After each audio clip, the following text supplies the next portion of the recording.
Hello everyone.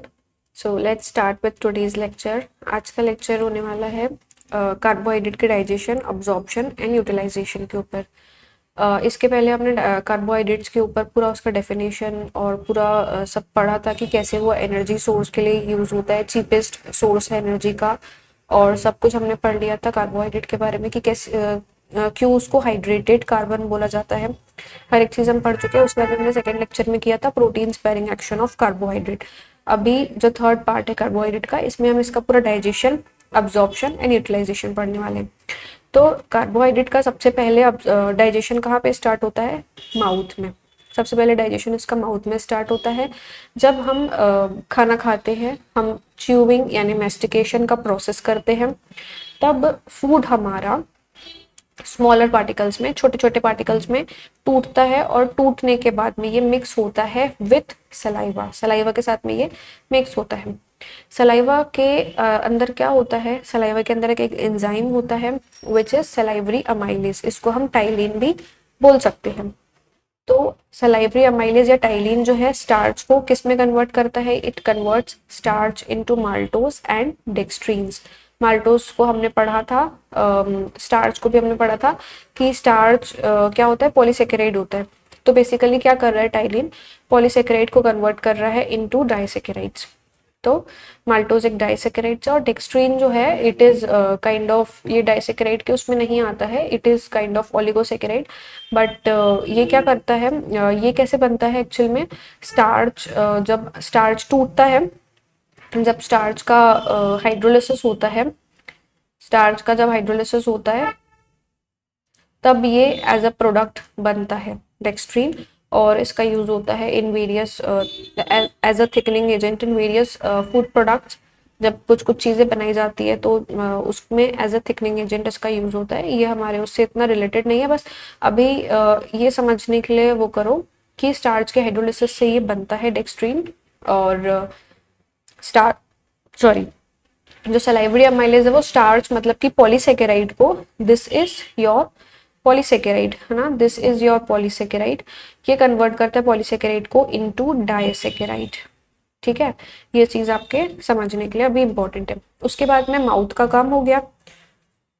उसके बाद में आपका आता है स्टमक। स्टमक में कार्बोहाइड्रेट का क्या होता है, कैसे डाइजेशन होता है, ये समझते हैं। तो स्टमक में एज सच कोई डाइजेशन कार्बोहाइड्रेट का नहीं होता है। सॉरी, स्टमक में कार्बोहाइड्रेट का डाइजेशन एज सच नहीं होता है। बस यहाँ पे क्या होता है, जो एसिडिक पीएच होता है, क्योंकि हमारा स्टमक में का पीएच जो होता है एसिडिक होता है, HCl वहाँ पे सिक्रीट होता है। हमारे स्टमक के सेल्स जो है वो सिक्रीट करते हैं HCl। तो उस वजह से क्या होता है कि सलाइवरी अमाइलेज जो हमारे खाने के साथ, हम जब खाना खा रहे थे तब सलाइवरी अमाइलेज चबाते हुए तब हमने खाना निगला, तो वो जब स्टमक में सलाइवरी अमाइलेज थोड़ा सा चला जाता है हमारे खाने के साथ में, तो उस सलाइवरी अमाइलेज की एक्टिविटी को इनएक्टिवेट करता है कौन? हमारे स्टमक का एसिडिक पीएच, है ना, जो HCl होता है। उसके बाद में थोड़ा बहुत सुक्रोज का हाइड्रोलिसिस भी वहाँ पे होता है, ये इतना इम्पोर्टेंट नहीं है। थोड़ा बहुत सुक्रोज का हाइड्रोलिसिस होता है, बाकी उसके अलावा स्टमक में कार्बोहाइड्रेट का डाइजेशन कुछ भी नहीं होता। जो मेनली उसका डाइजेशन है स्टमक से नीचे जब आप जाओगे स्मॉल इंटेस्टाइन में, स्मॉल इंटेस्टाइन में उसका डाइजेशन होता है कार्बोहाइड्रेट का पूरा। तो इसको सिर्फ ऐसा बोला जाता है कि ये एक टेम्पररी स्टोरेज ऑर्गन है फॉर कार्बोहाइड्रेट्स। कार्बोहाइड्रेट्स के लिए ये सिर्फ टेम्पररी स्टोरेज ऑर्गन है। ये हिंदी मीडियम वालों के लिए स्लाइड, लास्ट में I will give you the screenshots. Her camera off करके मैं स्क्रीनशॉट लेने दूंगी आपको, अभी आप समझने पे ध्यान दो। सो स्मॉल इंटेस्टाइन में क्या होता है? अभी हमने पढ़ा कि स्मॉल इंटेस्टाइन में डाइजेशन होता है। स्मॉल इंटेस्टाइन में बेसिकली होता क्या है, जितने भी पेनक्रियाटिक अमाइलेज जो है ना, पेनक्रियाटिक अमाइलेज स्मॉल इंटेस्टाइन में नहीं बनता, it basically forms in pancreas. Pancreas देती है स्मॉल इंटेस्टाइन को एंजाइम, कौन सा? Pancreatic amylase. ये क्या करता है? स्टार्च और ग्लाइकोजन, मतलब कि जितने भी पॉलीसेकेराइड्स हैं, जितने भी पॉलीसेकेराइड्स हैं, इनको ये कन्वर्ट करता है, ये इन पे एक्ट करता है और इनको कन्वर्ट करता है डाइसेकेराइड में। ठीक है, जितने भी पॉलीसेकेराइड्स हैं ये उन सब को उन सब पे एक्ट करता है और कन्वर्ट करता है किसमें? डाइसेकेराइड में।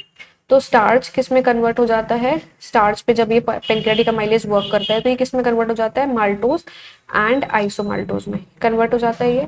Glycogen is also broken down into disaccharides, है ना। ग्लाइकोजन भी स्टार्च का हमने देखा माल्टोज और आइसोमाल्टोज में कन्वर्ट होता है, और ग्लाइकोजन भी आपका डाइसेकेराइड्स में कन्वर्ट हो जाता है। अब जो ब्रश बॉर्डर एंजाइम्स है ना, फाइनल डाइजेशन सबसे लास्ट यहीं पे होता है। जो ब्रश बॉर्डर एंजाइम्स है वो मैं दिखाऊंगी आपको लोकेट करके कि एक्चुअल में कहाँ पे होते हैं। तो ये बेसिकली जो स्मॉल इंटेस्टाइन में जो विलाई टाइप का स्ट्रक्चर नहीं होता जो ऐसा दिखता है, तो हमको नहीं दिखता है बट हमने पढ़ा हुआ है, तो जो वो स्ट्रक्चर होता है उसमें ये प्रेजेंट होते हैं ब्रश बॉर्डर एंजाइम्स। तो ब्रश बॉर्डर एंजाइम्स ये हैं, ब्रश बॉर्डर एंजाइम्स आपके माल्टेज, लैक्टेज एंड सुक्रेज, ये ब्रश बॉर्डर एंजाइम्स हैं। तो ये जो ब्रश बॉर्डर एंजाइम्स है ये क्या करते हैं, अभी तक के हम पॉली को डाइसेकेराइड्स में कन्वर्ट कर रहे थे, whether it is your mouth में डाइजेशन और whether it is your small intestine में डाइजेशन। स्मॉल इंटेस्टाइन और माउथ में अभी तक हम ये कर रहे थे कि पॉलीसेकेराइड्स को हम डाइसेकेराइड्स में कन्वर्ट कर रहे थे, लेकिन डाइसेकेराइड्स को भी तो कन्वर्ट करना पड़ेगा ना मोनोसेकेराइड्स में, तब जाके तो हमारी बॉडी उसको अब्जॉर्ब करेगी, तब उससे एनर्जी डिराइव हो पाएगी, तब वो ग्लाइकोलिसिस के पाथवे में जाएगा और एटीपी प्रोवाइड करेगा, क्रेब्स साइकिल में जाएगा जो भी। तो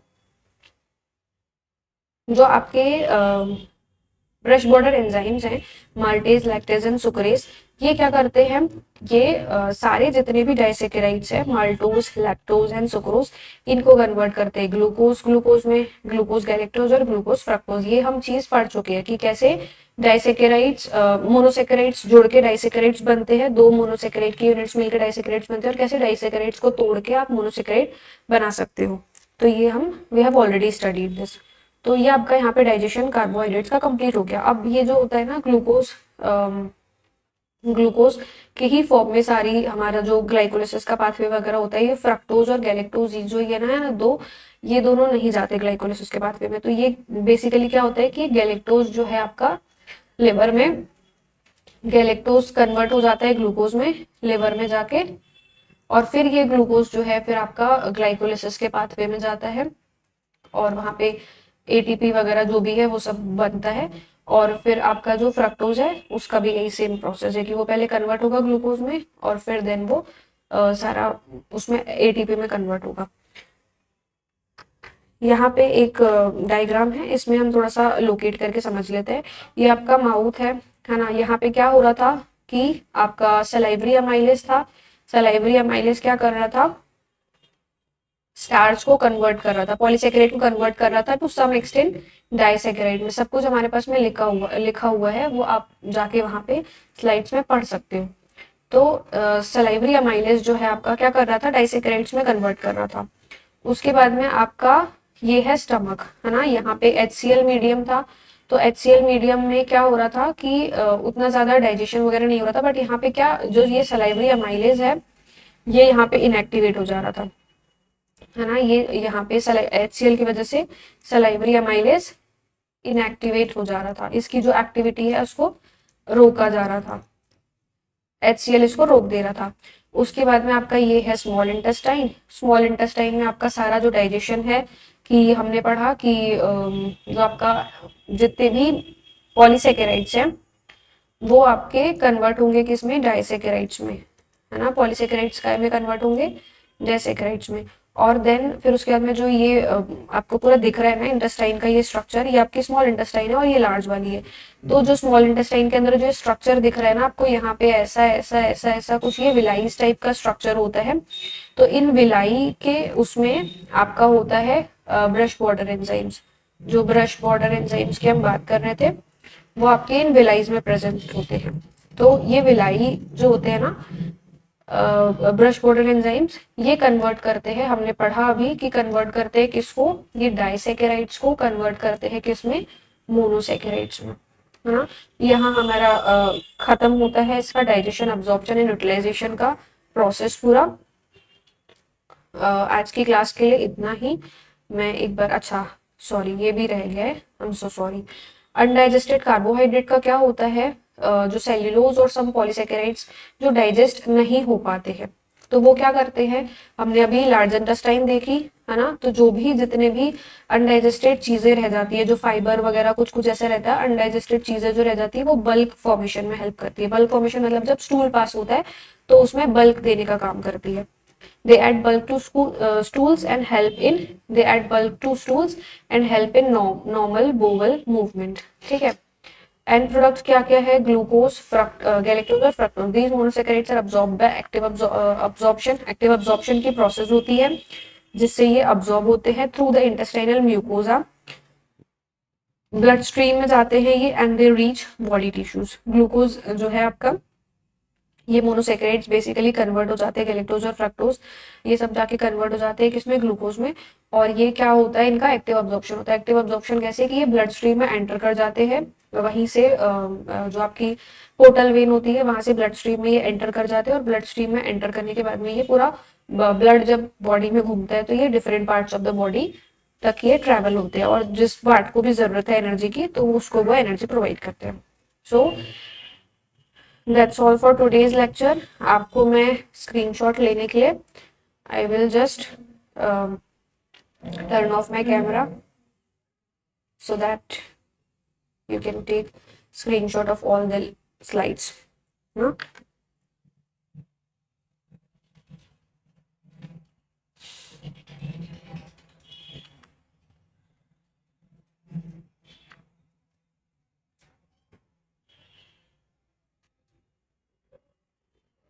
ये तो आपको समझाने के लिए था बस।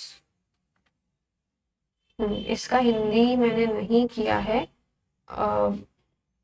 मैं या तो नेक्स्ट क्लास में इसको प्रोवाइड कर दूंगी, या तो आप इसको गूगल के थ्रू ट्रांसलेट करके लिख सकते हो खुद से। इसका इतना बस हिंदी रह गया है, आई डोंट नो व्हाई वो स्लाइड नहीं आई यहाँ पे।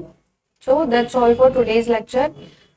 वीडियो अच्छी लगी हो तो लाइक करें, शेयर करें एंड सब्सक्राइब करें। नेक्स्ट जो हमारा लेक्चर होगा that will be on protein. Protein को हम जो है सेकेंड आपका सेकेंड मैक्रो न्यूट्रिएंट जो आपका है वो प्रोटीन है, तो प्रोटीन के ऊपर हम लोग का स्टार्ट होगा लेक्चर। प्रोटीन को भी हम 4-5 पार्ट्स में जैसे ही कंप्लीट कर सकते हैं वैसे हम कंप्लीट करेंगे। So that's all for today, thank you.